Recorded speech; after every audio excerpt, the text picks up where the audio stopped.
Hello बच्चों, चलिए प्रश्न को देखते हैं। कह रहा है कि अंकों 4, 5, 6, 7 और 8 को प्रत्येक संभव क्रम में लिखा जाता है। तो पाँच 56,000 से बड़ी संख्याओं की संख्या कितनी है? और इसके लिए विकल्प दिया गया, ए में 72, बी में 96, सी में 90 और डी में 98। तो दिए गए प्रश्न के लिए हमारे पास जो मुख्य अवधारणा है, इस प्रश्न में यदि हम मुख्य अवधारणा देखें तो दिए गए प्रश्न के लिए मुख्य अवधारणा ये है कि n क्रम गुणित का मान होता है n गुना n-1 गुना, और इस तरीके से एक कम करते करते लास्ट में एक लिखना होता है। ये n क्रम गुणित का मान होता है। अब देखिए प्रश्न में कह रहा है कि अंकों 4, 5, 6, 7 व 8 से प्रत्येक संभव क्रम में लिखा जाता है। यानी 1, 2, 3, 4, 5 पांच अंकों की संख्या बनाई जा रही है। तो 56,000 से बड़ी संख्या कितनी होगी? तो देख लेते हैं इसको किस तरीके से हम बना सकते हैं। तो सबसे पहले यहाँ समझते हैं। मान लीजिए पांच पांच अंकों की संख्या है, 1, 2, 3, 4 और 5। पांच अंकों की संख्या यहाँ बनाना है। तो पहला केस जो है हम लेते हैं कि संख्या 5 से शुरू हो। तो जब संख्या यहाँ मान लीजिए 5 से शुरू है, तो 5600 से बड़ी संख्या होने के लिए यहाँ पर हम 5 या 4 तो नहीं ले सकते हैं। तो इस स्थान पे हम भर सकते हैं कौन कौन संख्या? तो यहाँ पे भर सकते हैं 6, 7 और 8। 6, 7 और 8 अर्थात इस स्थान को हम ऊपर में लिख रहे हैं। 5 को हम एक तरीके से भर सकते हैं तो एक, और दूसरा जो स्थान है इसको हम 3 तरीके से भर सकते हैं।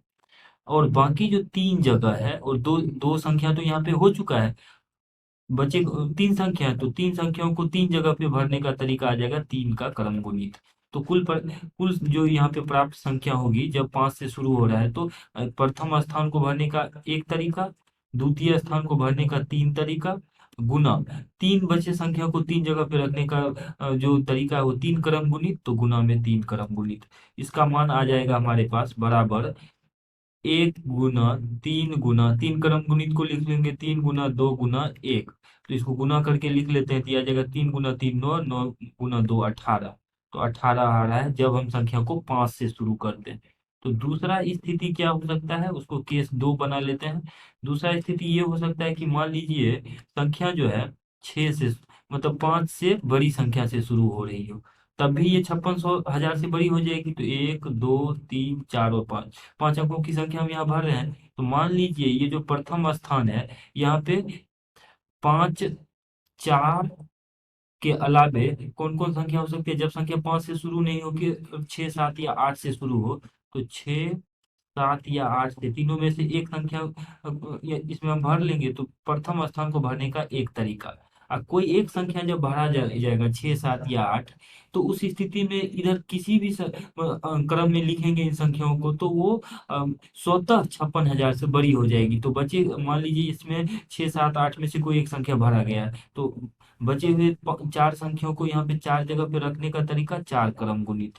तो इसका जो संख्या इसको हल करेंगे तो ये आ जाएगा हमारे पास 1 गुना 4 क्रम गुणित। क्योंकि हमने 6, 7 या 8 में से किसी एक को भर लिया, किसी भी एक को भरेंगे तो समान संख्या ही आएगा। तो यहाँ पे हम 6, 7 या 8 को एक नहीं 3 तरीके से भर सकते हैं। यहाँ पर इसको सुधार कर लेते हैं। इस स्थान को भरने का 3 तरीका, जब तीनों में से कोई एक संख्या भर दिया, उसके बाद यहाँ पे बचे हुए 4 संख्या को 4 जगह पे भरने का तरीका। तो यहाँ पे आ जाएगा 3 गुना 4 क्रम गुणित। तो इसका मान आ जाएगा हमारे पास बराबर 3 गुना 4 क्रम गुणित। तो ये आ जाएगा 3 गुना 4 क्रम गुणित को लिख लेंगे 3 गुना, और 4 क्रम गुणित को लिख लेंगे 4 गुना 3 गुना 2 गुना 1। तो इसका मान आ जाएगा हमारे पास 4 तिया 12, 12 तिया 36, दूना 72। तो 72 आ जा रहा है दूसरी स्थिति में। तो कुल संभव परिणाम जो है, तो कुल संख्याएं कुल संख्याएं जो है वो हो जाएगा हमारे पास 72 पहली स्थिति में, और दूसरी स्थिति में हमने यहाँ पे हल किया है तो आ रहा है 18। तो 18 इन दोनों को जोड़ लेंगे तो ये आ जाएगा 90 के बराबर। अर्थात जब हम 4, 5, 6, 7 और 8 को कुल संभव क्रम में लिखेंगे और वह संख्याएं 56,000 से बड़ी संख्याएं दें, तो उस स्थिति में ऐसी 90 संख्याएं हो सकती है, जो कि विकल्प सी में है, तो सी हमारा सही उत्तर हो जाएगा। आशा करते हैं कि इस प्रश्न का हल आपको समझ में आया होगा। धन्यवाद।